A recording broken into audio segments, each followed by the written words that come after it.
Hi అండి. కుమారి పల్లె రుచులు. ఎంతో టేస్టీ అయిన చికెన్ కర్రీ కోసం స్టవ్ మీద ఒక కడాయి పెట్టి కడాయిలో చికెను వేసి పసుపు ఉప్పు వేసి సన్నని మంట మీద వేగనివ్వాలి.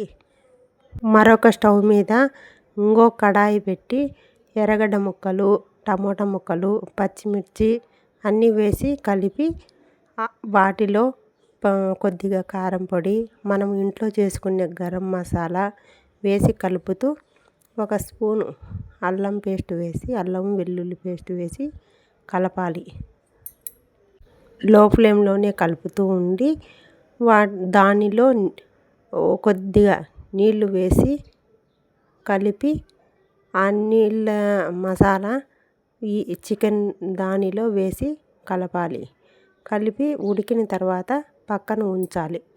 మరొక స్టవ్ మీద ఒక గిన్నె పెట్టి గిన్నెలో కొద్దిగా నూనె వేసి నూనె వేడయ్యేసరికి ఎర్రగడ్డలు, పచ్చిమిర్చి, టమోటా అన్నీ సన్న ముక్కలుగా కట్ చేసుకొని పక్కన పెట్టుకోవాలి. పెట్టుకున్న తర్వాత ఒక ప్లేట్లోకి చెక్క, లవంగాలు, యాలకులు, అనాస పువ్వు, షాజీరా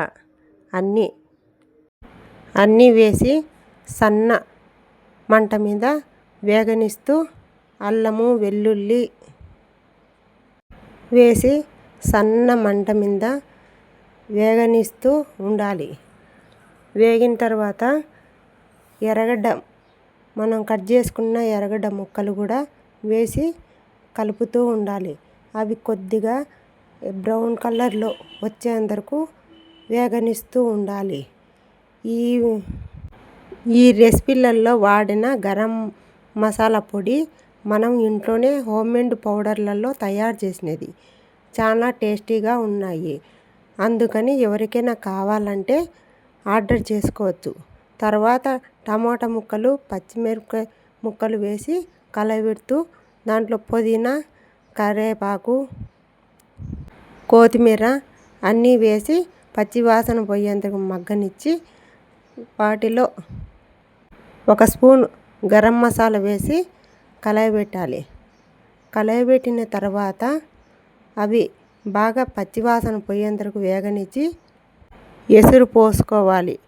ఆ ఎసురు ఎట్లా అయితే ఒక గ్లాసుడు బియ్యం అయితే 2 గ్లాసులు నీళ్లు పోసినాను. నేను 1.5 గ్లాసులు బియ్యం తీసుకున్నాను. 3 గ్లాసులు నీళ్లు పోసినాను. పోసిన తర్వాత తగినంత మన రాళ్ళ ఉప్పు వేసుకొని కలిపి ప్లేటు మూత వేశాను. నా వీడియో నచ్చితే లైక్ చేసి, షేర్ చేసి, సబ్స్క్రైబ్ చేయండి. ఆ ఎసురు కాయిన తర్వాత వడబోసుకునే బియ్యం వేసి కలుపుతూ ఉండాలి. కలుపుతూ ఉన్న తర్వాత అవి అంతా ఉడుకుతుంది. ఉడికిన తర్వాత అన్నం రెడీ అవుతుంది. అన్నం రెడీ అయిన తర్వాత 3 స్పూన్లు నెయ్యి మనకు టేస్ట్కు పైన వేసుకొని అట్లా పైన వేసేయాల. వేస్తే మళ్ళీ తర్వాత మనం వడ్డీ ప్లేట్లో పెట్టుకునేటప్పుడు బాగుంటుంది. చికెన్ కర్రీ, కలర్ రైసు, పెరుగు చట్నీ అన్నీ రెడీ చేసాము ఈరోజు లంచ్లోకి. ఆదివారము స్పెషల్గా చేసామండి.